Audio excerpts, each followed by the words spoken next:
सवाल है कि किसे बलूचिस्तान में पहली हिंदू महिला सहायक कमिश्नर के रूप में नियुक्त किया गया। कशिश चौधरी इनका नाम है, जिनके बारे में कल हमने पढ़ा था। फाइनेंशियल ईयर 24-25 में सबसे ज्यादा जीएसटी कलेक्शन करने वाला जो राज्य है ये रहा है महाराष्ट्र। ऑफिशियली देश का पहला भिखारी मुक्त शहर बना है इंदौर। और केंद्र सरकार ने आयुर्वेद दिवस के रूप में मनाने की घोषणा की है 23 सितंबर को। हाल ही में अंडमान सागर में निर्मित हो रहे चक्रवात को शक्ति नाम दिया है श्रीलंका ने, यानी कि प्रस्तावित है श्रीलंका के द्वारा। भारत का पहला हाइड्रोजन संचालित ईंधन सेल ट्रक का उद्घाटन किया गया छत्तीसगढ़ में। यूपीएससी के नए अध्यक्ष अजय कुमार बने। सुसान ले ये भी हाल ही में ऑस्ट्रेलिया की पहली महिला विपक्षी नेता बनी है। एक किताब है win the battle of your mind, लिखी गई है रीता राम मूर्ति गुप्ता के द्वारा। मुंबई में आयोजित सीसीआई बिलियर्ड्स क्लासिक चैंपियनशिप जीती पंकज आडवाणी ने। और स्वदेशी रूप से विकसित की गई नई ड्रोन रोधी प्रणाली का सफलतापूर्वक भारत ने किया है, सफलतापूर्वक परीक्षण किया है, जिसका नाम है भार्गवस्त्र। सभी क्वेश्चंस कल की क्लास में हम देख चुके हैं। शुरू करते हैं आज का हमारा पहला सवाल। सवाल है भारतीय सेना के द्वारा हाल ही में ऑपरेशन नादेर को कहां लॉन्च किया गया। रिसेंटली ये लॉन्च किया गया है केंद्र शासित प्रदेश जम्मू कश्मीर से। तो भारत की सुरक्षा एजेंसियों ने मई 2025 को त्राल में आतंकवादी विरोधी अभियान ऑपरेशन नादेर की शुरुआत करी है। ये ऑपरेशन हालिया आतंकी हमलों की प्रतिक्रिया में खुफिया सूचनाओं के आधार पर किए गए, जिनमें कि भारतीय सेना, जम्मू कश्मीर पुलिस और सीआरपीएफ यानी कि सेंट्रल रिजर्व पुलिस फोर्स शामिल थे।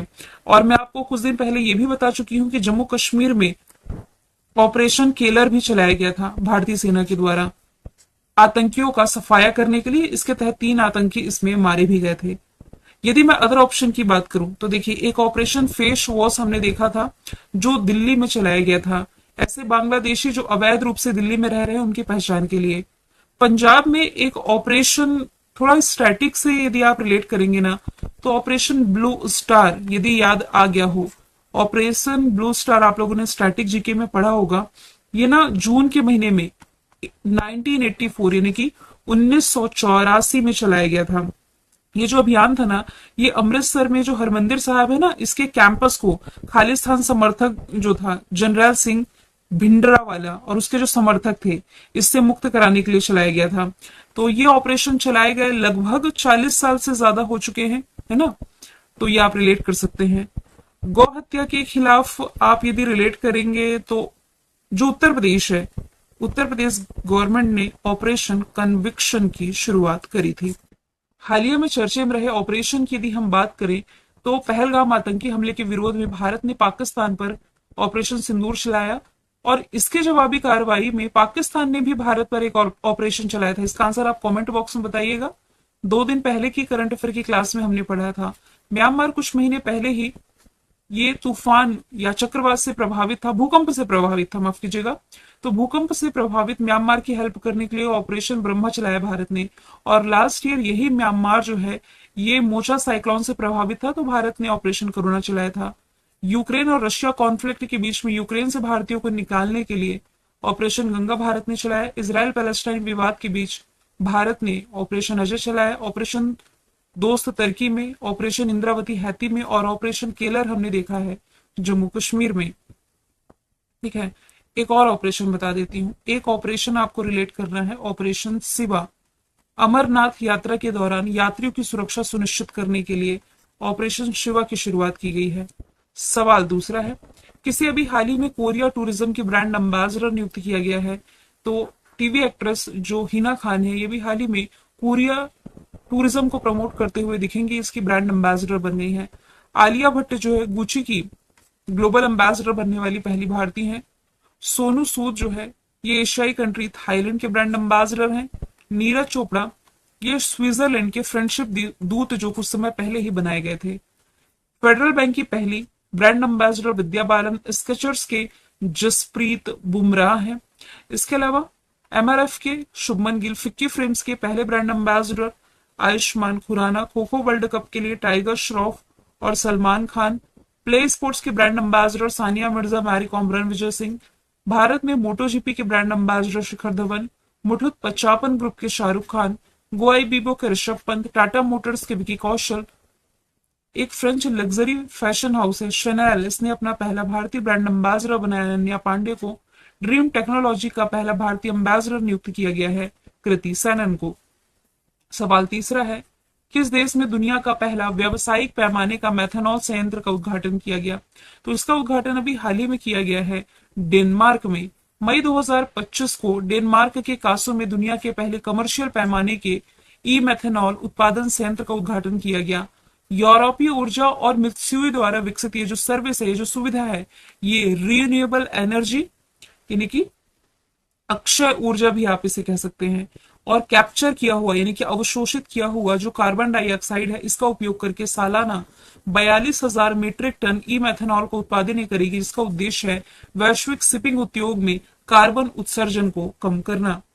डेनमार्क की यदि बात की जाए तो एक यूरोपियन कंट्री जिसकी लोकेशन आप देख सकते हैं, इसके जस्ट बगल में नॉर्थ सी है और इधर है बाल्टिक सी। डेनमार्क की capital Copenhagen, currency Danish krone, official language Danish है और यहाँ के राजा है फ्रेडरिक एक्स। यूरोप महाद्वीप का ये पार्ट है। फरवरी 2025 में ग्रीन ट्रांजिशन अलायंस इंडिया पहल की घोषणा डेनमार्क ने ही की थी। और 2024 का जो करप्शन इंडेक्स था जो 2025 में रिलीज किया गया, इसमें डेनमार्क रहा है टॉप पर, यानी कि दुनिया में सबसे कम करप्शन यहीं पर होता है। भारत की रैंकिंग इस बार 96 थी। यदि आप करंट से रिलेट करेंगे, हालांकि ये करंट का पार्ट नहीं है, लेकिन मैंने आपको बताया कि दुनिया का पहला ऊर्जा द्वीप जो है ये डेनमार्क के द्वारा बनाया गया इसी नॉर्थ सी में, और इसी डेनमार्क के सहयोग से भारत का पहला ऊर्जा द्वीप तमिलनाडु के पास बनने जा रहा है। यदि मैं अदर ऑप्शन की बात करूं, देखिए नॉर्वे जो है ये प्रेस फ्रीडम इंडेक्स में टॉप पर है। Press freedom index reporters without border नामक संस्था रिलीज करती है। नॉर्वे इसमें टॉप पर है। इस बार इंडिया की रैंकिंग 151 है। फिनलैंड ये दुनिया के सबसे खुशहाल देशों में लगातार टॉप पर बना हुआ है। इंडिया की रैंकिंग 118 है। आईएमएफ ने अभी हाल ही में जो रिपोर्ट रिलीज की थी, world economic outlook report, Bharat को इसमें चौथे स्थान पर रखा गया है। टॉप पर अमेरिका है। अगला सवाल है, टिकाऊ कृषि नवाचार के लिए 2025 का विश्व खाद्य पुरस्कार जीतने वाली जो मरियांगेला है हंगरिया, ये किस देश से संबंधित है? तो ये संबंधित है ब्राजील से। देखिए क्वेश्चन थोड़ा घुमा करके मैंने ऐड किया है। यदि आपसे डायरेक्ट पूछा जाए कि विश्व खाद्य पुरस्कार 2025 का किसने जीता, तब आंसर है मारिएंगला हंगरिया। लेकिन एग्जामिनर किसी भी तरीके से क्वेश्चन पूछ सकता है, इसलिए थोड़ा पैटर्न मैंने चेंज किया है कि विजेता जो है ये किस कंट्री से संबंधित है, तो ये ब्राजील से संबंधित है। ये ब्राजील की एक माइक्रोबायोलॉजिस्ट है। इन्हें जैविक नाइट्रोजन फिक्सेशन पर उनके अभूतपूर्व रिसर्च के लिए 2025 का विश्व खाद्य पुरस्कार दिया गया। ये एक प्राकृतिक प्रक्रिया है जो कम रासायनिक उर्वरकों यानी कि फर्टिलाइजर के साथ फसलों को उगाने में सक्षम बनाती है। एकदम मिनिमम रासायनिक उर्वरकों का इस्तेमाल करते हुए फसलों को उगाने में सक्षम बनाती है इनकी ये टेक्नोलॉजी। उनके काम ने ब्राजील के सोयाबीन उत्पादन को बढ़ावा देने में अहम भूमिका निभाई, जिससे यह दुनिया का सबसे बड़ा उत्पादक बन गया। और आपको यह भी याद रखना है कि नोबेल के सोयाबीन उत्पादन को बढ़ावा देने में अहम भूमिका निभाई, जिससे यह दुनिया का सबसे बड़ा उत्पादक बन गया। और आपको यह भी याद रखना है कि नोबेल पुरस्कार विजेता जो थे नॉर्मन बोरलॉग, इनके द्वारा 1987 में विश्व खाद्य पुरस्कार की स्थापना की गई थी। वैश्विक खाद्य सुरक्षा में महत्वपूर्ण योगदान देने वालों को इसमें सम्मानित किया जाता है। नॉर्मन बोरलॉग जो है ये विश्व में हरित क्रांति के जनक माने जाते हैं। भारत में हरित क्रांति के जनक कौन है? एमएस स्वामीनाथन। यहां ब्राजील के बारे में हम डिस्कशन करें, साउथ अमेरिका का सबसे बड़ा देश, कैपिटल ब्राजीलिया, करेंसी रियल, लूला दी सिल्वा यहाँ के राष्ट्रपति हैं। 1992 बैच के आईएफएस ऑफिसर दिनेश भाटिया ये भारत के अगले राजदूत यहाँ नियुक्त किए गए थे। इस साल का ब्रिक्स समिट ब्राजील होस्ट करेगा और इस साल होने जा रहा है कॉन्फ्रेंस ऑफ पार्टीज कोप 30, ये भी ब्राजील होस्ट करने जा रहा है। अवार्ड एंड ऑनर्स का रिवीजन हम कर लेते हैं स्लाइड में। भारत के जो सुदर्शन पटनायक है, फ्रेड डॉरिंगटन सेंट मास्टर पुरस्कार पाने वाले पहले भारतीय है। सरस्वती सम्मान भद्रेश दास, 59वां ज्ञानपीठ अवार्ड विनोद कुमार शुक्ल, एबल पुरस्कार Masaki Kashiwara, gold mercury award Dalai Lama, Stockholm जल पुरस्कार गुंटर ब्रोशल, संगीता कला निधि सम्मान आर के राम कुमार, प्रिजर पुरस्कार लियो Jiakun, Padma Pani lifetime achievement award Sai Paranjpye, Maharaja Hari Singh award Manoj Sinha, Chandrasekaran Saraswati पुरस्कार है जयशंकर, यूएस नेवी का highest civilian honour Tom Cruise, Pravasi Bharatiya Samman doctor Syed Anwar Khurshid, Ugadi पुरस्कार मायना स्वामी लता दीनानाथ मंगेशकर अवार्ड, कुमार मंगलम बिरला। कोविड-19 के दौरान परोपकारी कार्यों के लिए किस अभिनेता को सम्मानित किया गया? सोनू सूद को। किसे कनाडा की पहली हिंदू विदेश मंत्री नियुक्त किया गया? तो अभी हाल ही में जो अनीता आनंद है, मतलब कि कयास ये लगाए जा रहे थे कि यहाँ की प्राइम मिनिस्टर बन सकती है, मैंने करंट अफेयर में बताया था, लेकिन नहीं, ये प्राइम मिनिस्टर तो नहीं बनी। मैंने कुछ दिन पहले बताया था कि कनाडा के जो नए प्रधानमंत्री हैं ये मार्क कार्नी बने हैं। तो मार्क कार्नी की नई सरकार में भारतीय मूल की अनीता आनंद को विदेश मंत्री नियुक्त कर दिया गया है। हाल ही में हुए संसदीय चुनाव में उनकी लिबरल पार्टी के सबसे बड़ी पार्टी के रूप में उभरने के बाद प्रधानमंत्री मार्क कार्नी और उनकी 28 सदस्यीय मंत्रिपरिषद ने 13 मई 2025 को शपथ ले ली है। कनाडा की capital Ottawa, currency dollar. Prime minister जो भी हाल ही में बने हैं मार्क कार्नी है। गवर्नर जनरल मैरी साइमन है। यदि आप कनाडा की लोकेशन देख पा रहे हो तो ये है नॉर्थ अमेरिका का सबसे ऊपरी हिस्सा। फिर ये तो आपका ग्रीनलैंड है। ग्रीनलैंड अक्सर एग्जाम में पूछा जाता है किस देश के क्षेत्राधिकार में है? डेनमार्क के क्षेत्राधिकार में। और अभी हमने मैप के थ्रू डेनमार्क यहाँ देखा है। डेनमार्क यूरोप महाद्वीप में है। ये है आपका अलास्का वाला एरिया। ये रशिया से पास में है ना? पहले रशिया का हुआ करता था, यूएसएसआर में आता था, लेकिन इस अलास्का पर अब अधिकार है किसका? अमेरिका। अमेरिका ने इस अलास्का पर, मतलब कि रशिया से ही लिया है इस अलास्का को। और नीचे में आप देख पा रहे हैं मैक्सिको। मतलब इतने में आपका नॉर्थ अमेरिका खत्म हो जाता है। अच्छा, यहां से यदि मैं अदर ऑप्शन की बात करूं तो कल ही की क्लास में हमने देखा था कि बलूचिस्तान में पहली हिंदू महिला सहायक कमिश्नर जो है ये नियुक्त की गई है, जिसका नाम कशिश चौधरी है।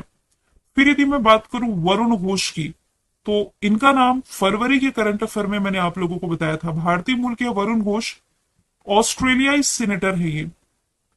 अब इनका क्या करंट अफेयर मैंने बताया था कि भागवत गीता पर हाथ रख के शपथ लेने वाले ये पहले ऑस्ट्रेलियाई सीनेटर बने थे। तुलसी गैबार्ड जो है ये भी डोनाल्ड ट्रंप सत्ता में वापस आए हैं, दोबारा से अमेरिका के राष्ट्रपति बने हैं। तो डोनाल्ड ट्रंप के सत्ता में वापस आने के बाद, मतलब कि यहाँ की पहली हिंदू महिला नेता आप कह सकते हैं, हिंदू नेता तुलसी गैबार्ड बनी थी। सवाल छठवा है, हाल ही में किसे BRICS chamber of commerce and industry का अध्यक्ष नियुक्त किया गया? तो ये भी हाल ही में नियुक्त कर दिए गए हैं हरवंश चावला। इनकी जो नियुक्ति है ये ब्रिक्स देश Brazil, Russia, India, China, south Africa, इसके बीच आर्थिक सहयोग को गहरा करने पर चैम्बर के फोकस को रेखांकित करता है। ध्यान दीजिएगा, ब्रिक्स की केवल 5 मेंबर कंट्री नहीं, 5 तो पहले से ही थी, इसमें कुछ नई ज्वाइनिंग हुई है। मैंने आपको एक ट्रिक बताई थी, ई से रिलेट कर लेना है 3 कंट्री, ईरान, इथियोपिया और इजिप्ट। वैसे इंग्लिश में जाएंगे तो ई से इजिप्ट है, ई से इथियोपिया है, लेकिन आई से ईरान है, इसलिए हिंदी में ट्रिपल ई याद रखें।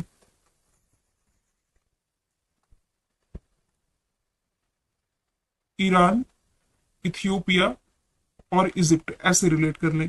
इसके अलावा इसमें यूएई शामिल है और 10वीं इसकी जो परमानेंट मेंबर कंट्री है इंडोनेशिया बनी है ब्रिक्स की, है ना। और इस साल का ब्रिक्स समिट जैसे मैंने बताया ब्राजील होस्ट करेगा, रियो डी जेनेरो में आयोजन किया जाएगा जुलाई के महीने में।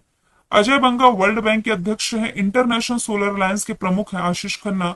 एशियाई विकास बैंक के प्रमुख कुछ समय पहले मसातु कांडा बने हैं।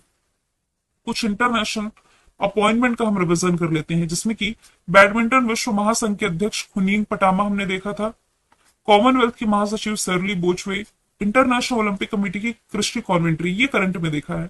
ट्विटर की सीईओ लिंडा याकारिनो, डब्ल्यूएचओ के Tedros अदानोम, United nation general assembly के 79 सत्र की अध्यक्षता फिलिमोन यांग कर रहे हैं। यूनिसेफ के कैथरीन रशेल, एफएटीएफ की एलिसा दे, यूएनओ के एंटोनियो गुटेरस, आईसीसी के जय शाह, डब्ल्यूटीओ में भारत के स्थायी राजदूत सेंथियल पांडियन, बिम्स्टेक के अध्यक्ष इंद्रमणि पांडे, वर्ल्ड बैंक के अजय बंगा, आईएमएफ की एमडी है Kristalina Georgieva, deputy MD Gita Gopinath है। अगला सवाल है, हाल ही में खेलो इंडिया यूथ गेम्स 2025 में मेजबान राज्य बिहार को कौन सा स्थान मिला है?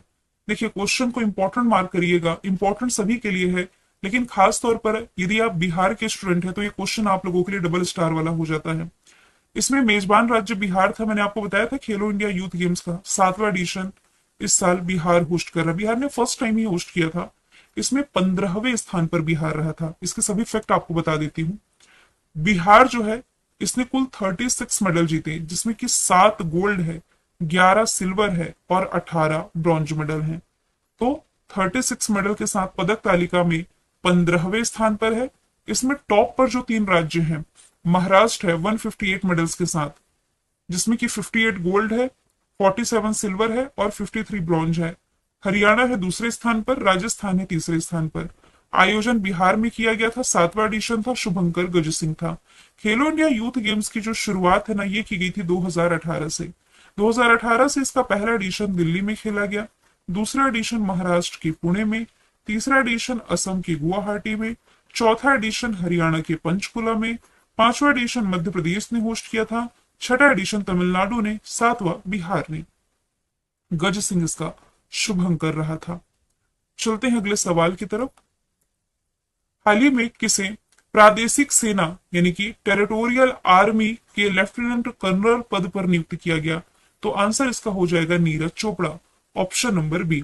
भारतीय सेना ने 2020 के टोक्यो ओलंपिक स्वर्ण पदक विजेता भाला फेंक खिलाड़ी जो नीरज चोपड़ा है, इन्हें लेफ्टिनेंट कर्नल की मानद रैंक प्रदान करी है। देखिए 2020 में जो टोक्यो ओलंपिक हुए थे, इसमें इन्होंने गोल्ड जीता था।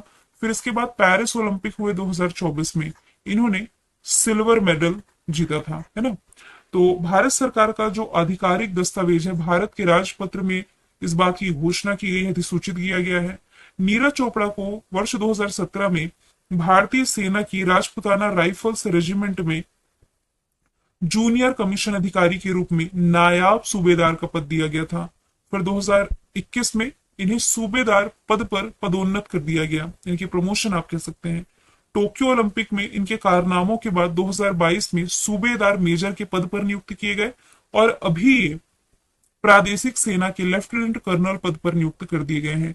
इन्हीं के सम्मान में भारत सरकार ने 7 अगस्त का दिन भाला फेंक दिवस के रूप में घोषित किया। आज के करंट अफेयर की क्लास में मैंने ये भी बताया, स्विट्जरलैंड के फ्रेंडशिप दूत बने मोहम्मद सिराज, ये तो क्रिकेटर है, इन्हें डीएसपी का पद दिया गया है तेलंगाना सरकार के द्वारा। विराट कोहली ने 12 मई को टेस्ट क्रिकेट से संन्यास का ऐलान किया है।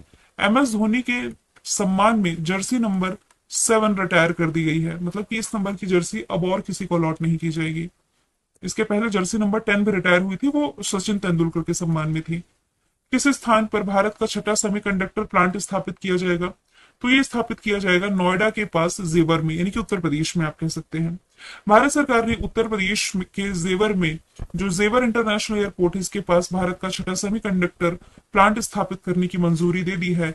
भारत सरकार ने देश में एक मजबूत सेमीकंडक्टर पारिस्थितिकी तंत्र बनाने और भारत को इलेक्ट्रॉनिक विनिर्माण हब के रूप में स्थापित करने के लिए वर्ष 2022 में सेमीकंडक्टर मिशन की शुरुआत की थी। सेमीकंडक्टर हिंदी में आप इसे कह सकते हैं अर्धचालक। बेसिकली ऑटोमोबाइल सेक्टर में इसका इस्तेमाल होता है और इलेक्ट्रॉनिक क्षेत्र में भी इसका इस्तेमाल किया जाता है। तो जेवर में सेमीकंडक्टर प्लांट ये ताइवान की कंपनी फॉक्सकॉन और भारत की एससीएल का संयुक्त उद्यम है, यानी कि दोनों के सहयोग से। नए प्लांट में 3700 करोड़ रुपए का इन्वेस्टमेंट किया जाएगा। हर महीने 36 मिलियन यूनिट का उत्पादन किया जाएगा। इस प्लांट में laptop, mobile phone, automobile, personal computer आदि के लिए डिस्प्ले, ड्राइवर चिप्स का निर्माण किया जाएगा। ऑप्शन के थ्रू यदि हम रिलेट करें तो कल हमने देखा है इंदौर बना है, इंदौर के बाद भोपाल, देखिए दोनों ही मध्य प्रदेश में है। भोपाल में है कमलापति रेलवे स्टेशन, ये हबीबगंज रेलवे स्टेशन का ही बदला हुआ नाम है। तो कमलापति रेलवे स्टेशन देश का पहला वर्ल्ड क्लास रेलवे स्टेशन है। बिहार की राजधानी पटना में बापू टावर का, जो तांबे से बनी बापू टावर है, इसका उद्घाटन किया गया था। सवाल 10वां है, अप्रैल 2025 के लिए ICC player of the month इस पुरस्कार के लिए किसे चुना गया है? मेल कैटेगरी में मेहदी हसन है, मेहदी हसन, और फीमेल कैटेगरी में है कैथरीन ब्राइस। तो बोथ ए एंड बी इसका राइट आंसर हो जाएगा।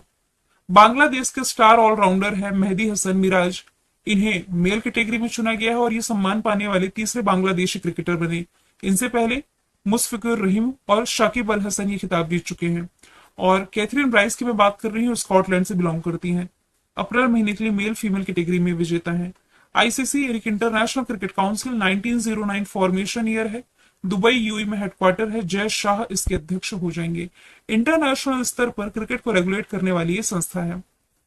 किस देश में 78वें क्रम का कांस फिल्म फेस्टिवल का उद्घाटन किया गया।